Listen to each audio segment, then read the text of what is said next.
أن هذا الرجل سلوت تستخدم نفس العناصر التي كانت مع يورجن كلوب، جلب فقط كيزا الذي لم يلعب إلا دقائق قليلة. كيف يمكن لمدرب أن يغير وأن يفعل كل ذلك في فترة زمنية بسيطة مع نفس اللاعبين وبعد مدرب أصلا كان ناجح؟ صحيح، أنا أقول برافو المسؤولين زاد، لأنه مو سهل أنك تختار مدرب ماهوش معروف، ماهوش من أفضل المدربين في أوروبا، ونشوفوا المستوى اللي قدم فيه الفريق. اليوم مثلا يلعب برادلي، منين جاب برادلي؟ اليوم برادلي أفضل من أرنولد من الناحية الدفاعية. شاهدناه اليوم على الجهة اليسرى، صنع الهدف الأول. مبابي لقى صعوبات كبيرة مع شوف الحارس قدم مستوى جيد. خروج دياز، خروج نونيز ودياز أصبح راس حربة ودخل خابكو سجل الهدف. أولا لياقة بدنية عالية، ودائما ليفربول في الشوط الثاني ليفربول في الشوط وصعب مأمورية على أي فريق بالضغط دائما في الشوط الثاني على المنافس.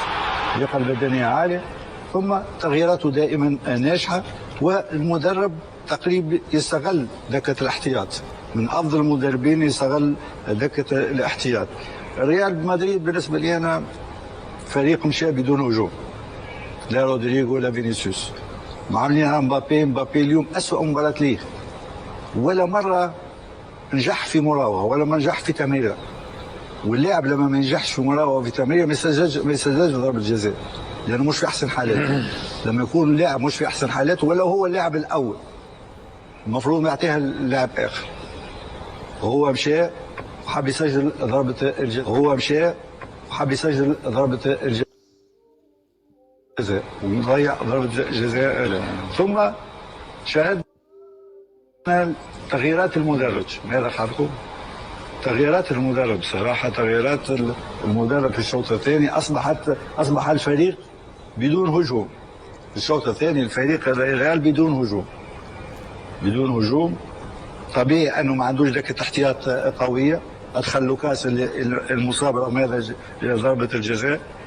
اليوم أندريك دخلوا في 2-0، ما عندوش إمكانية باش يغير المباراة.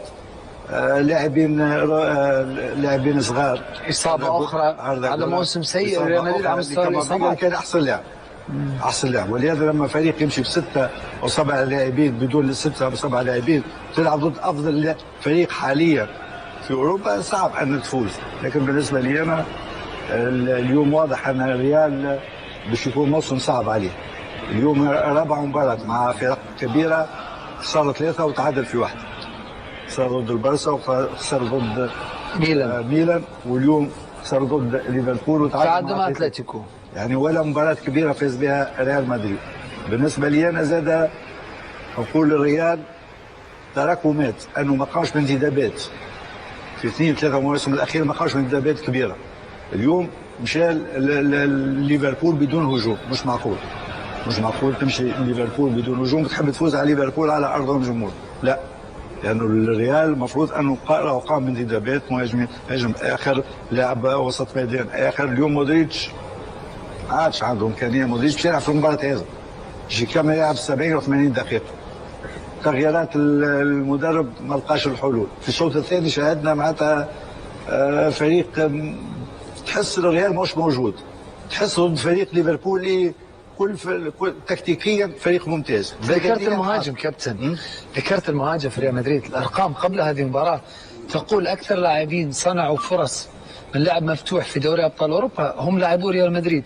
بيلينغهام 32 فرصه، فينيسيوس 31، كيليان مبابي 31، ومع ذلك الفريق لا يسجل. يعني يصل لكن لا يسجل، يستطيع صنع الفرص حتى في هذه الظروف السيئه. صحيح، لكن اليوم تحس انا طبيعي هذا جولار واللاعب ابراهيم دياز ما عندوش امكانيه باش يلعب راس حربه. اليوم لعب راس حربه لقى صعوبات كبيره، اعتمدوا على اللاعب مبابي باش يلقى الحلول، لانه لكن اليوم لعب تسديدات كابتن 10-2 فقط باتجاه المرمون تارجت لريال مدريد في كل مباراه في 90 دقيقه.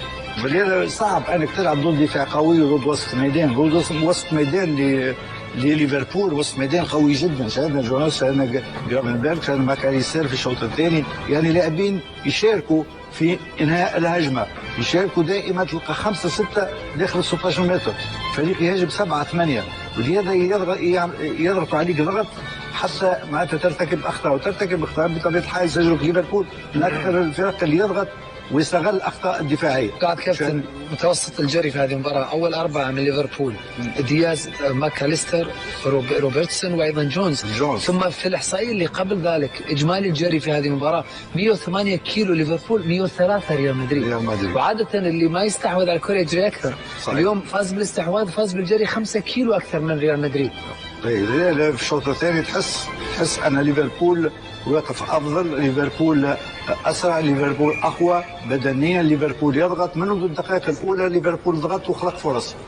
وطبيعه الحال لما يضغط عليك بطبيعه الحال تخطئ امام وسط ميدان اليوم ضعيف لريال مدريد، وخروج كامافينجا زاد اثر تاثير كبير على من الناحيه الدفاعيه، اصبح يلعب وحده ليفربول في الشوط الثاني، خلق فرص كان ممكن الحراس المرمى لعبوا دور كبير لان كانت النتيجه تكون مغايره. حتى كورتوا تألق رغم الخساره، ممكن النتيجه تكون اكبر.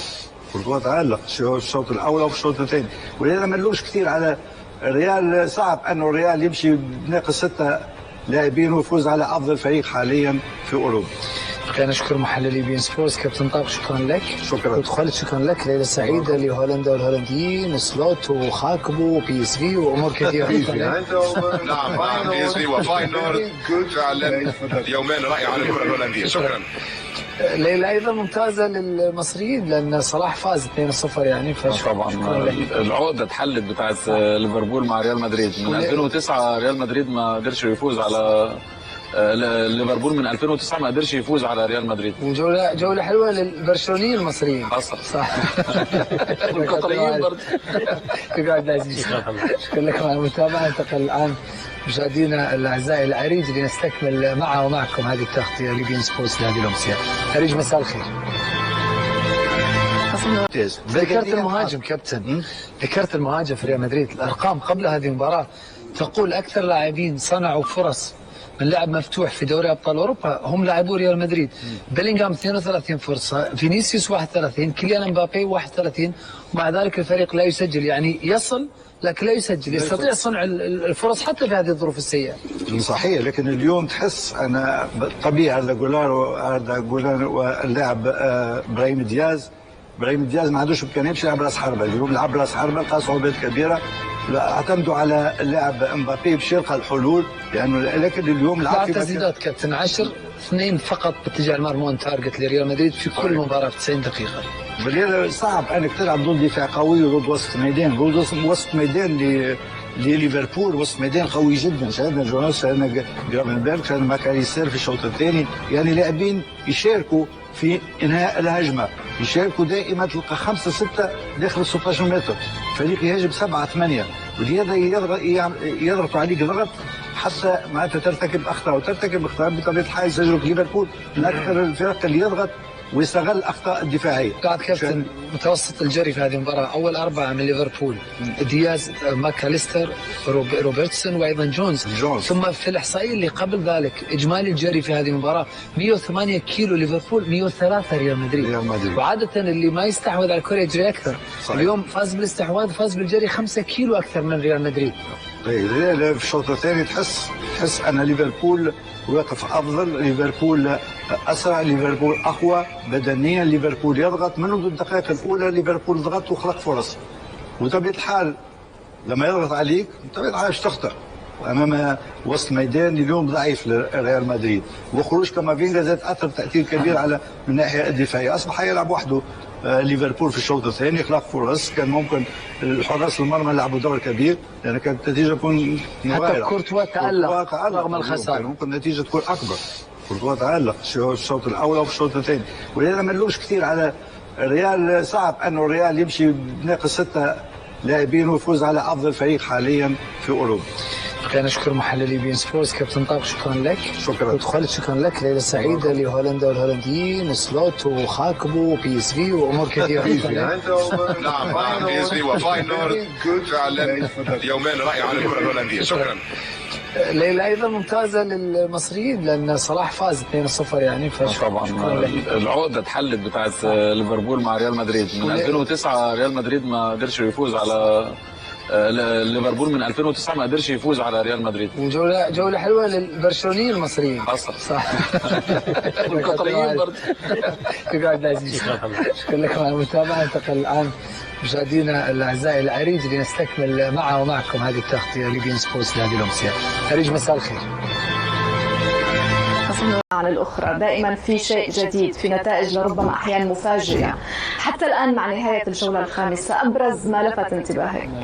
أنا تمنيت الأول إنه يكون في غزارة تهديفية زي بالأمس. صحيح إنه هو النهارده كانت أقل كثيرا 29 هدف فقط مقارنة ب 40 هدف بالأمس، ولكن إجمالا الجولة وصلت 69 هدف. ده رقم قياسي، رقم كبير جدا مقارنة بالجولات الماضية. كانت أعلى جولة وصلنا فيها لعدد الأهداف 58 هدف، وبالتالي في فرق 11 هدف، رقم كبير جدا. النتائج بالطبع فيها مفاجآت من العيار الثقيل. انا توقعت في اول مباراتين ان شتوتجارت وجيرونا هيكونوا ضيفين ثقيلين جدا على النجم والشرب، والحقيقه ان حصل العكس، طلعوا ضيفين خفيفين جدا. اعتقد كلاهما رافق كليهما خارج البطوله. اعتقد ان الفرق الاربعه هيكون فرصتهم كبيره جدا لوداع البطوله بشكل مبكر، لان شتوتجارت وجيرونا كانت فرصتهم النهارده ان كل واحد يعزز رصيده، وبالتالي فقد فرصه من اسهل الفرص.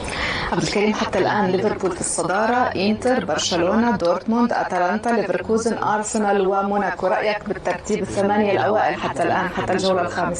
ليفربول اداء استثنائي، ويعني الفريق الوحيد الذي لم يخسر حتى الان، اداء ثابت.